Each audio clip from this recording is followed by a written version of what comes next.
नमस्कार दोस्तों, स्वागत है आपका हमारे इस चैनल होली शाला पे, जहां हम आपको पौराणिक कथाएं सुनाते हैं। जब कभी प्रेम और त्याग की बात की जाती है तो कृष्ण और राधा का नाम सबसे पहले आता है। लेकिन क्या कृष्ण भक्त जानते हैं कि उनकी प्रिय राधा की मृत्यु कैसे हुई थी और आखिर क्यों श्री कृष्ण को अपनी बांसुरी तोड़नी पड़ी थी? राधा श्री कृष्ण के बचपन का प्यार थी। श्री कृष्ण जब 8 साल के थे तब दोनों के बीच प्रेम था। राधा श्री कृष्ण के दैवीय गुणों से परिचित थी। उन्होंने जिंदगी भर अपने मन में प्रेम की स्मृतियों को बनाए रखा। यही दोनों के रिश्ते की सबसे बड़ी खूबसूरती थी। आज की हमारी वीडियो इसी पर आधारित है, लेकिन उससे पहले आप हमारे चैनल को सब्सक्राइब जरूर करें। श्री कृष्ण को केवल 2 ही चीजें सबसे ज्यादा प्रिय थी।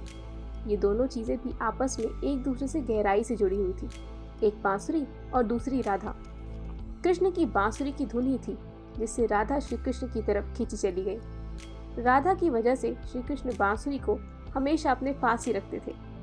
भले ही श्री कृष्ण और राधा का मिलन ना हो सका, लेकिन उनकी बांसुरी उन्हें हमेशा एक सूत्र में बांधे रखा। श्री कृष्ण के जितने भी चित्रण मिलते हैं उनमें बांसुरी जरूर रहती है। बांसुरी श्री कृष्ण के राधा के प्रति प्रेम का प्रतीक है। वैसे तो राधा से जुड़े कई अलग अलग विवरण मौजूद हैं, लेकिन एक प्रचलित कहानी हम आज आपको सुनाएंगे। भगवान श्री कृष्ण से राधा पहली बार तब अलग हुई जब मामा कंस ने बलराम और कृष्ण को आमंत्रित किया। वृंदावन के लोग यह खबर सुनकर दुखी हो गए। मथुरा जाने से पहले श्री कृष्ण राधा से मिले थे। राधा कृष्ण के मन में चल रही हर गतिविधि को जानती थी। राधा को अलविदा कह कृष्ण उनसे दूर चले गए। कृष्ण राधा से ये वादा करके गए थे कि वो वापस आएंगे, लेकिन कृष्ण राधा के पास वापस नहीं आए। उनकी शादी भी रुक्मणी से हो गई। रुक्मणी ने भी श्री कृष्ण को पाने के लिए बहुत जतन किए थे। श्री कृष्ण से विवाह के लिए वह अपने भाई रुक्मी के खिलाफ चली गई थी। रुक्मणी ने श्री कृष्ण को एक प्रेम पत्र भी भेजा था कि वह आकर उन्हें अपने साथ ले जाएं। इसके बाद ही कृष्ण रुक्मणी के पास गए और उनसे शादी की। कृष्ण के वृंदावन छोड़ने के बाद से ही राधा का वर्णन बहुत कम हो गया। राधा और कृष्ण जब आखिरी बार मिले थे तो राधा ने कृष्ण से कहा था कि भले ही वो उनसे दूर जा रहे हैं, लेकिन मन से कृष्ण हमेशा उनके साथ ही रहेंगे। इसके बाद कृष्ण मथुरा गए और कंस और बाकी राक्षसों का वध किया। इसके बाद प्रजा की रक्षा के लिए कृष्ण द्वारका चले गए और द्वारकाधीश के नाम से लोकप्रिय हुए। जब कृष्ण वृंदावन से निकल गए तब राधा की जिंदगी ने अलग ही मोड़ ले लिया था। राधा की शादी एक यादव से हो गई।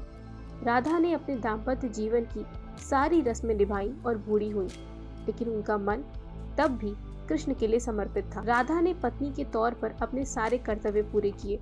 दूसरी तरफ श्री कृष्ण ने अपने दैवी कर्तव्य निभाए। सारे कर्तव्यों से मुक्त होने के बाद राधा आखिरी बार अपने प्रियतम कृष्ण से मिलने गई। जब वह द्वारका पहुंची तो उन्होंने कृष्ण की रुक्मणी और सत्यभामा से विवाह के बारे में सुना, लेकिन वह दुखी नहीं हुई। जब कृष्ण ने राधा को देखा तो बहुत प्रसन्न हुए। दोनों संकेतों की भाषा में एक दूसरे से काफी देर तक बातें करते रहे। राधा को कान्हा की नगरी द्वारका में कोई नहीं पहचानता था। राधा के अनुरोध पर कृष्ण ने उन्हें महल में एक देविका के रूप में नियुक्त किया। राधा दिन भर महल में रहती और महल से जुड़े कार्य देखती थी। मौका मिलते ही वह कृष्ण के दर्शन कर लेती थी, लेकिन महल में राधा ने श्री कृष्ण के साथ पहले की तरह का आध्यात्मिक जुड़ाव महसूस नहीं कर पा रही थी। इसीलिए राधा ने महल से दूर जाना तय किया। उन्होंने सोचा कि वह दूर जाकर दोबारा श्री कृष्ण के साथ गहरा आत्मीय संबंध स्थापित कर पाएंगी। उन्हें नहीं पता था कि वह कहाँ जा रही हैं, लेकिन भगवान श्री कृष्ण जानते थे। धीरे धीरे समय बीता और राधा बिल्कुल अकेली और कमजोर हो गई।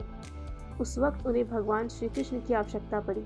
आखिरी समय में भगवान श्री कृष्ण उनके सामने आ गए। कृष्ण ने राधा से कहा कि वह उनसे कुछ मांगे, लेकिन राधा ने मना कर दिया। कृष्ण की दोबारा अनुरोध करने पर राधा ने कहा कि वह आखिरी बार उन्हें बांसुरी बजाते देखना चाहती। श्री कृष्ण ने बांसुरी ली और बेहद सुरीली धुन में बजाने लगे। श्री कृष्ण ने दिन रात बांसुरी बजाई जब तक राधा आध्यात्मिक रूप से कृष्ण में विलीन नहीं हो गई। बांसुरी की धुन सुनते सुनते राधा ने अपने शरीर का त्याग कर दिया। कृष्ण जानते थे कि उनका प्रेम अमर है, बावजूद वे राधा की मृत्यु को बर्दाश्त नहीं कर सके। कृष्ण ने प्रेम के प्रतीकात्मक अंत के रूप में बांसुरी तोड़कर झाड़ी में फेंक दी। उसके बाद से श्री कृष्ण ने जीवन भर बांसुरी या कोई अन्य वादक यंत्र नहीं बजाया। दोस्तों, आपको हमारी वीडियो कैसी लगी हमें कमेंट करके जरूर बताएं। आप और कौन सी पौराणिक कथाएं सुनना चाहते हैं, आप ये भी हमें कमेंट बॉक्स में लिख सकते हैं। आप अपने ओपिनियंस भी हमारे साथ शेयर कर सकते हैं। और हाँ, जाते जाते इस वीडियो को लाइक, शेयर और हमारे चैनल होलीशाला को सब्सक्राइब करना ना भूलें। धन्यवाद।